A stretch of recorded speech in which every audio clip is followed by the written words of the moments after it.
Good morning, students. Welcome back to the new session of learning in this lockdown period. We are doing chapter number 11 of the Business Studies class 12. Okay, we are discussing about marketing management philosophies. ठीक है, last video में मैंने 3 philosophies discuss की थी. Total आपके पास 5 philosophies है पढ़ने के लिए. एंड मैंने आपको ये भी कहा था कि इसमें से केस स्टडीज आती हैं. ओके, तो थोड़ा सा क्विक रिवीजन कर लेते हैं, फिर आज की टॉपिक पढ़ेंगे. ठीक है, सबसे पहला था प्रोडक्शन कंसेप्ट. प्रोडक्शन कंसेप्ट में कहा था कि आपने जो बनाया है, जो प्रोड्यूस किया है, उसको सेल कर दीजिए. ठीक है, ऐसा नहीं था, इसमें कोई भी कस्टमर का नीड एंड वांट का ध्यान नहीं रखा जाता था. यहाँ कहा जाता था कि जो प्रोडक्ट है उसको बहुत ज़्यादा में मास प्रोडक्शन करो, मतलब बहुत ज़्यादा क्वांटिटी में प्रोड्यूस करो और कम दाम में प्रोड्यूस करो. कॉस्ट उसकी डिक्रीज करते चलो. ठीक है, उसका कॉस्ट डिक्रीज रहेगा. अगर आप किसी भी चीज़ का मास प्रोडक्शन करते हैं तो उसका ऑलरेडी कॉस्ट डिक्रीज हो जाता है, और डिक्रीज हो जाता है वो तो लोग वो कम रेट में मिलती है और लोग उसको ज़्यादा खरीदते हैं. ठीक है, मतलब इनएक्सपेंसिव होती है and people buy it more frequently. Okay, तो इसमें कहा था कि आप प्रोडक्शन अपना बल्क में करो, उसकी कॉस्ट कम रखो और उसको बेचो.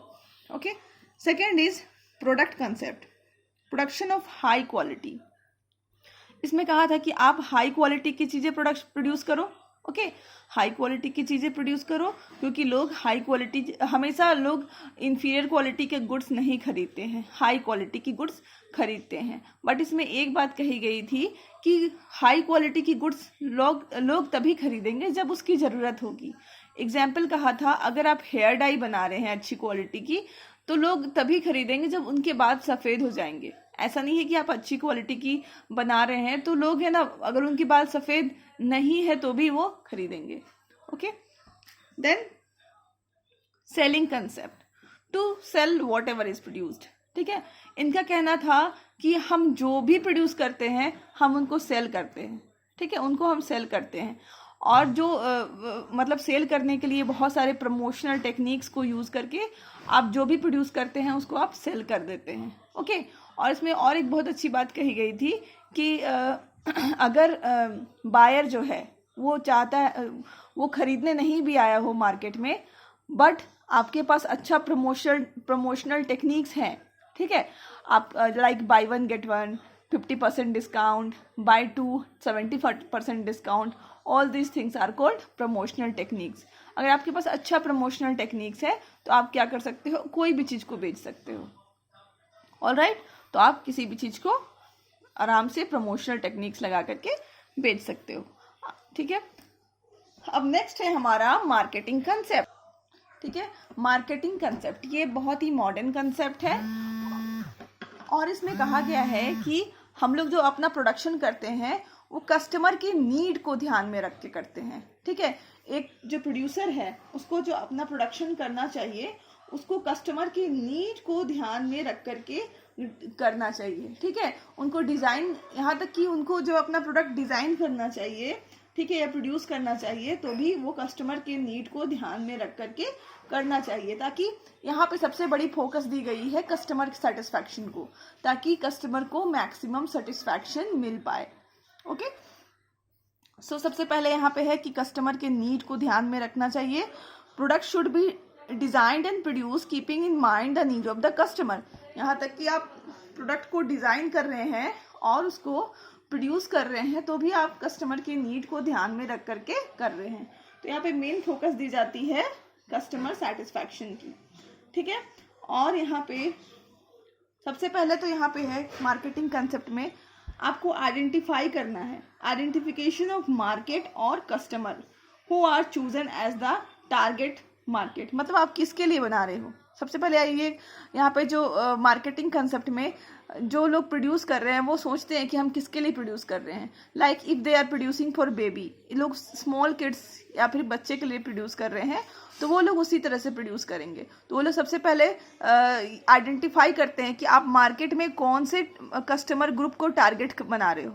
ठीक है, तो उसके लिए आप प्रोड्यूस कर रहे हो, उसके किस तरह से प्रोड्यूस कर रहे हो. ठीक है, उसके लिए आप क्या प्रोड्यूस करना चाहते हो, साथ ही साथ आपको उसको अंडरस्टैंड करना पड़ता है कि उनका नीड क्या है, उनकी वांट क्या है, ठीक है, ताकि कस्टमर को, जो भी आप कस्टमर आपने टारगेट किया है, मान लो आपने ओल्ड एज पर्सन्स को टारगेट किया है, तो आप उसके नीड और वांट के हिसाब से सारा प्रोडक्शन करेंगे। आपने अगर किसी बेबीज ग्रुप या किड्स ग्रुप को टारगेट किया है तो आप उनके नीड और वांट के हिसाब से अपना जो प्रोडक्ट है उसको डिज़ाइन करेंगे।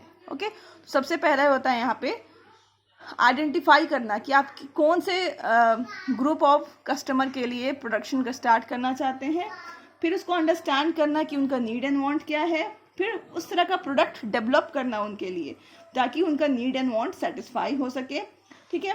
एंड उसके बाद भी आपको प्रॉफिट भी होनी चाहिए, क्योंकि profit is the main motive of any business.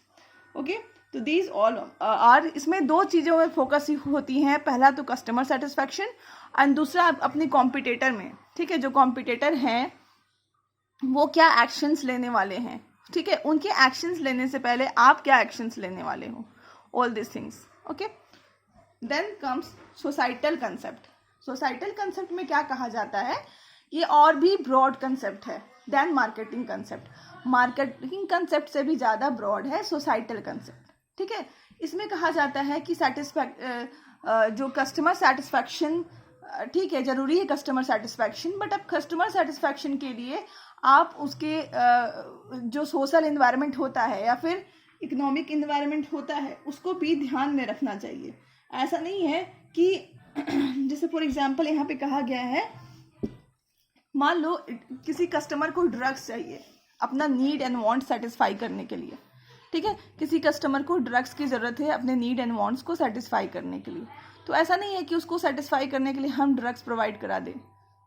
Okay, तो हमें उनकी नीड एंड वांट को सेटिस्फाई करना है, but with in a certain limit, with in a certain boundaries. Okay, तो बस इसमें यही कहा गया है कि आप, ठीक है, ये कहा गया है customer satisfaction within ethical and ecological boundaries of our society. हमें कस्टमर को सेटिस्फाई तो करना है बट एथिकल और इकोलॉजिकल बाउंड्रीज के अंदर अंदर करना है। तो मतलब यहाँ पर सोशल वेलफेयर में भी फोकस कर रहे हैं, ठीक है, फोकस किया गया है कि आपको सिर्फ कस्टमर के satisfaction and need and want को बस सेटिस्फाई नहीं करना है, बल्कि सोशल वेलफेयर भी आपको साथ साथ देखना है। जैसे कि मैंने आपको एग्जांपल दिया, लाइक किसी को छोटे बच्चे को सिगरेट पीनी है, तो आप ऐसा नहीं है कि आप उसको सिगरेट प्रोवाइड करा दे, आप उसको बेचने के लिए सर्टन एज ये करें कि ठीक है आप 18-19 ईयर्स के ऊपर वाले को ही देंगे, 6-7 ईयर्स या तो फिर 10 ईयर्स के बच्चों को वो चीज़ नहीं बेचेंगे, क्योंकि वो फिर उनको सोसाइटी को उसका हार्मफुल इफेक्ट देखना पड़ेगा। एग्जाम्पल ड्रग्स भी है, ठीक है, अगर ड्रग्स क्या करती है कि आपके नीड एंड वांट को सेटिस्फाई करती है, तो इसका मतलब ये नहीं है कि आप सबको ड्रग्स प्रोवाइड करा दें। ओके, तो आपको जो भी कस्टमर सेटिस्फैक्शन पे फोकस करना है, but with in the ethical and ecological boundaries के अंदर अंदर करना है, मतलब सोशल वेलफेयर को ध्यान में रखते हुए करना है। Okay, next our topic is difference between selling and marketing, ठीक है। तो ये हम लोग आपके बुक से करेंगे, बहुत अच्छा डिस्टिंक्शन इसमें दिया हुआ है, बहुत ही क्लियरली। पहले मैं आपको बता दूं कि जब को भी आपको बोर्ड एग्जाम्स में डिफरेंस बिटवीन आते हैं तो आपको 3 कॉलम्स बनाना बहुत ही ज़रूरी है। सीरियल और नंबर आप ना भी बनाए तो चलेगा, but basis is very important, ठीक है। आप सेलिंग मार्केटिंग बनाओ और साथ में बेसिस बनाओ, किस बेसिस पे आप डिफ्रेंशिएट कर रहे हो। पहला है फोकस। सेलिंग क्या फोकस करता है, selling focuses on the need of the seller, देखता है सेलर को क्या चाहिए, जो चाहिए वो सेल कर दो, ठीक है। Marketing focus on the need of the customer, but marketing क्या है, कस्टमर के नीड को देखता है, सेलर को नहीं, कस्टमर के नीड को देखता है। ऑब्जेक्टिव क्या है, किसी भी कोई भी अगर अपने दुकान में सेलिंग करना चाहता है, तो अगर वो सेलिंग है तो वो है कि जितना से जितना सेल हो पाए, ठीक है। तो यहाँ पे main objective of selling is to maximise the profit and sale, ज़्यादा से ज़्यादा सेल हो और ज़्यादा से ज़्यादा हमारा प्रॉफिट हो, यही इनका ऑब्जेक्टिव रहता है। बट मार्केटिंग में क्या है, main objective of marketing is earning optimum profit with customer satisfaction. इसमें है कि ठीक है आप रिजनेबल अमाउंट ऑफ एक प्रॉफिट भी अर्न करो, बट साथ साथ कस्टमर सेटिस्फैक्शन को ध्यान में रखते हुए अर्न करो, ठीक है। मतलब यहाँ पे both the objectives are important, profit भी अर्न करना है, कस्टमर सेटिस्फैक्शन भी रिक्वायर्ड है। All right, okay. Then scope के बेसिस पे अगर हम लोग डिफ्रेंशिएट करेंगे तो scope of selling is limited to the exchange of goods and services for some consideration. मतलब सेलिंग का स्कोप छोटा है, नैरो है। वो है कि बस आपने गुड्स को बेचा और ख़रीदा और उसके बदले में आपको जो पैसे मिले बस वहीं तक है। बट मार्केटिंग कंसेप्ट जो है वो काफ़ी वाइड है। इसका मतलब होता है क्रिएशन ऑफ डिमांड। आप डिमांड क्रिएट करते हैं मार्केट में अपने प्रोडक्ट के लिए, फिर डिज़ाइन भी आप अकॉर्डिंग टू द डिमांड करते हैं। व्हेन आप प्रमोशनल टेक्निक्स यूज़ करते हैं और सेल करने के बाद भी आप सर्वे करते हैं, ये फाइंड करते हैं कि आपका जो प्रोडक्ट से आपके कस्टमर जो हैं वो सेटिस्फाइड हैं कि नहीं हैं। So the scope of marketing is very wide. Then starts and end. Selling start after production. Selling कब स्टार्ट होती है? जैसे ही हमने गुड्स प्रोड्यूस कर लिया, that is after production, and ends with the sale of product.